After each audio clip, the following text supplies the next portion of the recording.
بالله من الشيطان الرجيم بسم الله الرحمن الرحيم الحمد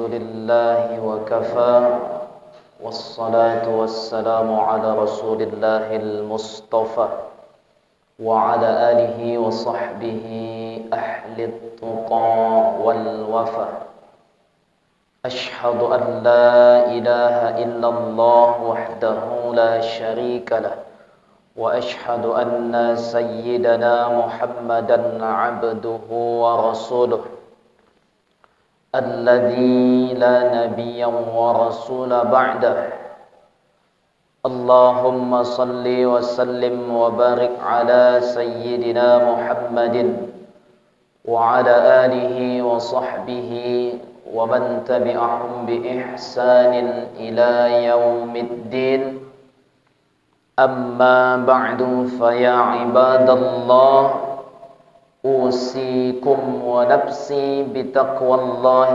وطاعته لعلكم تفلحون فقال الله تعالى في كتابه الكريم وهو أصدق القائلين يا أيها الذين آمنوا اتقوا الله حق تقاته ولا تموتن إلا وأنتم مسلمون وقال تعالى في آيات الأخرى يا أيها الناس اتقوا ربكم الذي خلقكم من نفس واحدة وخلق منها زوجها وبث منهما رجالا كثيرا ونساء واتقوا الله الذي تساءلون به والأرحام إن الله كان عليكم رقيبا أيها الإخوة rahimani wa rahimakumullah. Jamaah salat Jumat yang insyaallah seluruh yang berhadir dimuliakan dan dirahmati oleh Allah Subhanahu wa taala. Tak bosan-bosannya setiap khatib pada hari Jumatnya mengingatkan dan mengajak kepada kita semuanya sebagai hambanya Allah Subhanahu wa taala. Maka marilah kita awali pertemuan nan singkat dan mulia ini dengan mengucap syukur kepada Allah. Di antaranya adalah dengan memperbanyak di lisan kita kalimah alhamdulillahi rabbil alamin.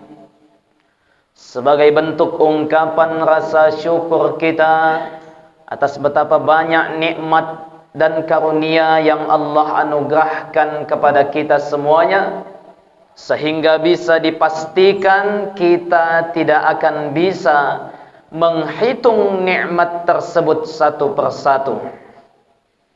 Maka sudah sepantasnya lah kita mengucap kalimah syukur itu sebagai ungkapan syukur kita kepada Zat Wajibal Wujud, Allah Subhanahu wa ta'ala. Salawat dan salam kepada baginda Rasulullah Muhammad sallallahu alaihi wasallam. Allahumma salli ala sayyidina Muhammad wa ala ali sayyidina Muhammad. Kita bermohon kepada Allah mudah-mudahan kita dan segenap keluarga kita diakui sebagai umat baginda Rasulullah dan kelak mendapatkan syafaat serta pertolongannya di yaumil akhir nantinya. Amin amin ya rabbal alamin. Khatib berwasiat kepada seluruh jamaah dan khususnya untuk diri khatib pribadi sebagaimana wasiat para khatib setiap Jumatnya, karena wasiat taqwa ini merupakan salah satu dari rukun khutbah setiap Jumatnya. Usikum wa nafsi bitaqwallah. Bertakwalah kita sekalian kepada Allah Subhanahu wa ta'ala dengan menjalankan dan melaksanakan segala apapun yang diperintahkan Allah Subhanahu wa ta'ala, serta berupaya dan berusaha sekuat tenaga dan kemampuan kita untuk tidak melakukan dan meninggalkan segala apapun yang dilarang dan diharamkan oleh Allah Subhanahu wa ta'ala. Karena hanya dengan berbekal takwa itulah insyaallah Allah akan memasukkan kita ke dalam syurganya, dan Allah akan memberikan kebahagiaan pada kehidupan kita di dunia yang sementara ini, dan Allah juga berikan kebahagiaan hingga kehidupan kita di akhirat kelak. Inilah yang menjadi cita-cita dan harapan besar kita semuanya. Hadirin jamaah yang dimuliakan Allah Subhanahu wa ta'ala, tak terasa kini kita sudah berada di penghujung bulan Zulhijjah. Itu artinya kita akan meninggalkan tahun 1444 Hijriah dan menyongsong tahun yang baru, yaitu 1445 Hijriah. Jamaah yang dimuliakan Allah Subhanahu wa ta'ala, dari Muharram sampai Zulhijjah yang 12 bulan itu jamaah sekalian, kita sepakat minha arba'atun hurum. Ada 4 bulan yang dihormati, bulan yang dimuliakan, dan bulan yang disucikan. 2 di antaranya ialah bulan Zulhijjah yang saat ini kita telah berada di penghujungnya, dan 1 di antaranya ialah bulan Muharram yang sebentar lagi kita pun akan menjumpainya.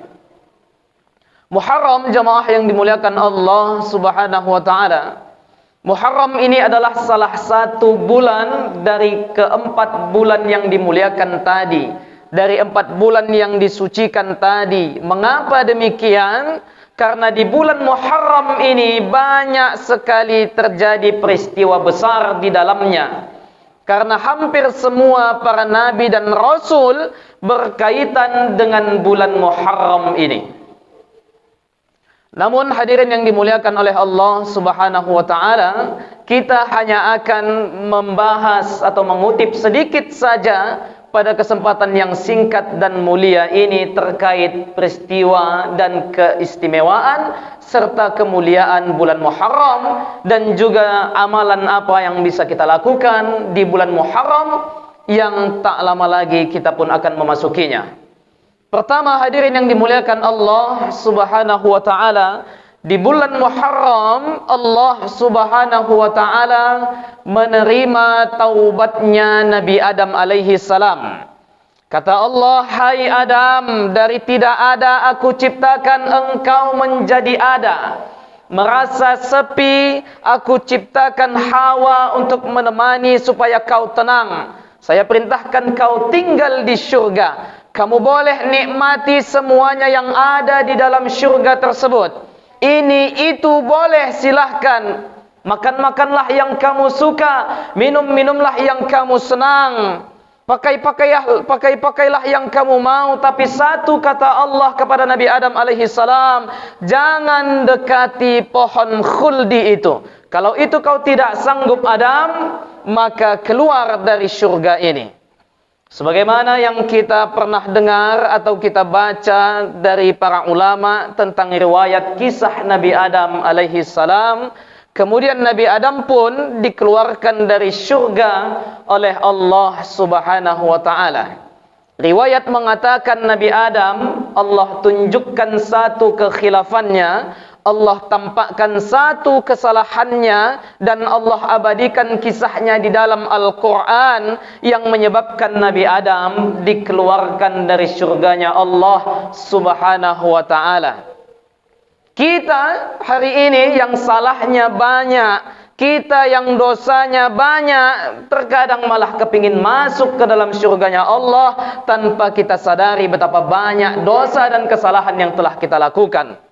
Namun demikian hadirin yang dimuliakan Allah Subhanahu wa ta'ala, itulah Allah Subhanahu wa ta'ala, Allah Tuhan kita, Tuhan yang penuh rahmat dan kasih sayang kepada setiap hamba-hambanya, kepada kita sekalian. Kata Allah, hai manusia, dosamu besar, ampunanku jauh lebih besar. Salahmu banyak, rahmatku jauh lebih banyak. Kau sujud di hadapanku, kata Allah, aku bangga menghadapmu.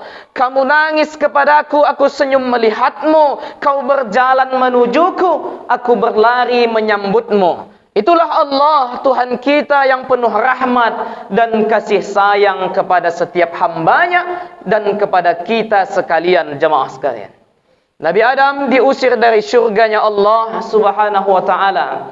Dalam suatu riwayat dikatakan Nabi Adam sujud selama 40 tahun. Dan 40 tahun itu Nabi Adam sambil membaca Rabbana zalamna anfusana wa illam taghfir lana wa tarhamna lanakunanna minal khasirin. Itulah yang kita kenal hingga hari ini dengan istighfarnya Nabi Adam alaihi salam.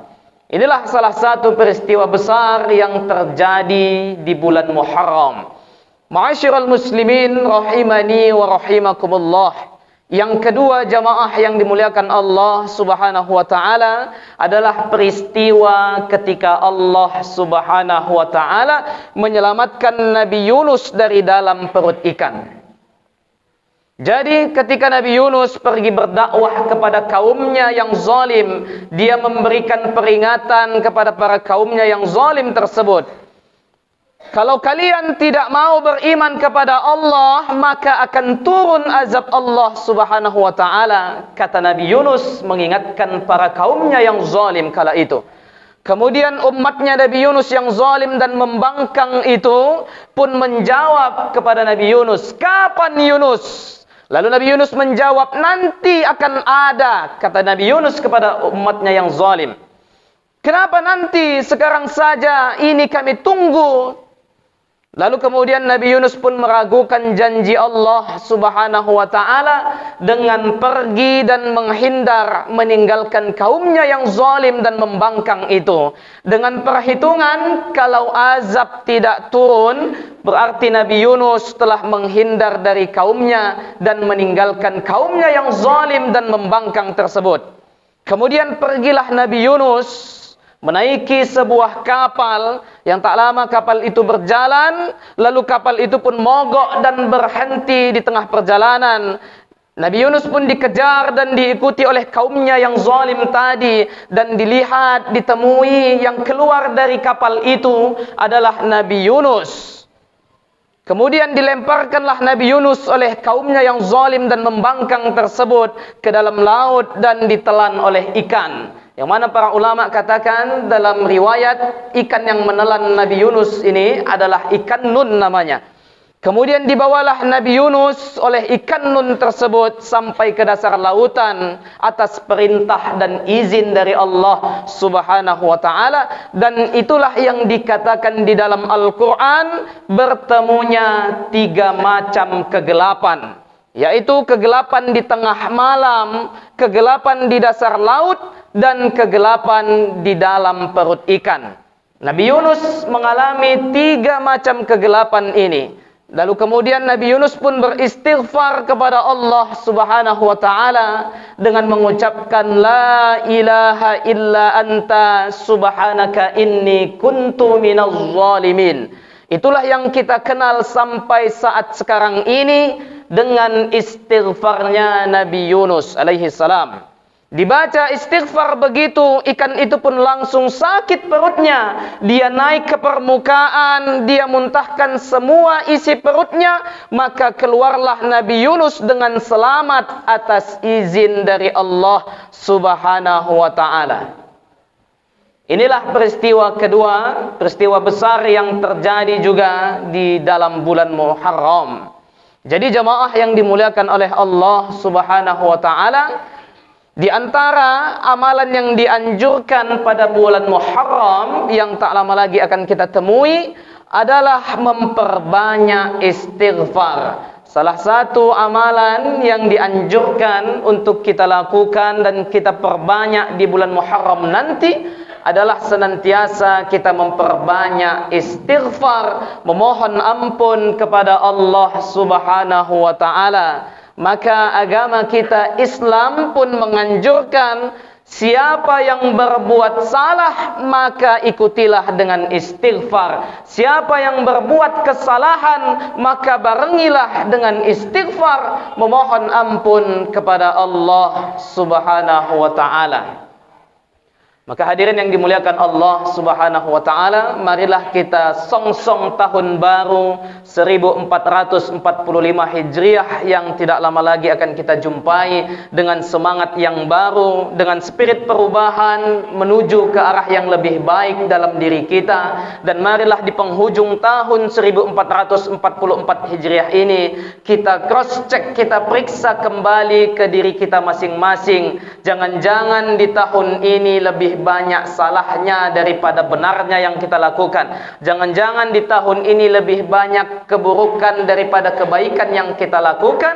Maka mari kita periksa itu semua dan kita lakukan perbaikan sehingga di tahun yang akan datang di 1445 Hijriah kita mampu melangkah menuju ke arah perubahan yang lebih baik lagi dalam segi kualitas dan kuantitas ibadah kita kepada Allah Subhanahu wa taala. Mudah-mudahan sedikit yang singkat pada pertemuan kita yang mulia ini ada manfaat dan ada hikmah serta pelajaran yang bisa kita ambil dan bisa kita terapkan setelah ini dalam kehidupan sehari-hari kita. Mudah-mudahan apa yang khatib sampaikan ada manfaat bagi jamaah yang mendengarkan dan terutama bagi khatib yang menyampaikan. Hadanallah wa iyyakum ajma'in. A'udzu billahi as-sami'il 'alim minasy syaithanir rajim. Wal 'asr innal insana lafi khusr illa alladziina amanu wa 'amilus solihati wa tawassaw bil haqqi wa tawassaw bis sabr. Barakallahu li wa lakum fil Qur'anil 'azim wa nafa'ani wa iyyakum bima fihi minal ayati wa dzikril hakim wa taqabbalallahu minna wa minkum tilawatahu innahu huwas sami'ul 'alim. Alhamdulillah, alhamdulillahi wa kafa, wassalatu wassalamu ala rasulillahil mustafa wa ala alihi wa sahbihi ahli sidqi wal wafa. Subhanaka la ilma lana illa ma 'allamtana innaka antal alimul hakim. Ashhadu an la ilaha illallah wahdahu la syarika lah wa ashhadu anna sayyidana Muhammadan 'abduhu wa rasuluh al-mab'uts rahmatan lil 'alamin alladzi la nabiyya wa rasula ba'dah. Allahumma salli wa sallim wa barik ala sayyidina Muhammadin wa ala alihi wa sahbihi wa man tabi'ahum bi ihsanin ila yaumiddin. Amma ba'du, fa ya ibadallah usikum wa nafsi bi taqwallahi wa ta'atihi la'allakum tuflihun. Faqala Allah ta'ala fi kitabihil karim wa huwa asdaqul qailin. يا أيها الذين آمنوا اتقوا الله وقولوا قولا سديدا يصلح لكم أعمالكم ويغفر لكم ذنوبكم ومن يطع الله ورسوله فقد فاز فوزا عظيما. وقال أيضا إن الله وملائكته يصلون على النبي يا أيها الذين آمنوا صلوا عليه وسلموا تسليما. اللهم صل على سيدنا محمد وعلى آل محمد كما صليت على إبراهيم وبارك على إبراهيم وبارك على محمد كما باركت على إبراهيم وعلى آل إبراهيم إنك حميد مجيد. اللهم اغفر للمؤمنين والمؤمنات والمسلمين والمسلمات الأحياء منهم والأموات برحمتك يا أرحم الراحمين. اللهم أعز الإسلام والمسلمين وأذل الشرك والمشركين ودمر أعداء الدين. اللهم انصر الإسلام والمسلمين ومجاهدين في فلسطين وفي غزة وفي سوريا وفي العراق وفي يمن وفي إندونيسيا وفي كل الزمان وفي كل مكان يا رب العالمين. اللهم انصرنا على القوم الظالمين وانصرنا على القوم الكافرين وانصرنا على القوم المنافقين اللهم ادفع عنا الغلا والبلا والوبا والزنا والربا والفحشاء والمنكر ربنا آتنا في الدنيا حسنة وفي الآخرة حسنة وقنا عذاب النار والحمد لله رب العالمين عباد الله إن الله يأمر بالعدل والإحسان وإيتاء ذي القربى وينهى عن الفحشاء والمنكر والبغي يعظكم لعلكم تذكرون فاذكروا الله يذكركم واسألوه من فضله يعطكم ولذكر الله أكبر والله يعلم ما تسمعون أقيم الصلاة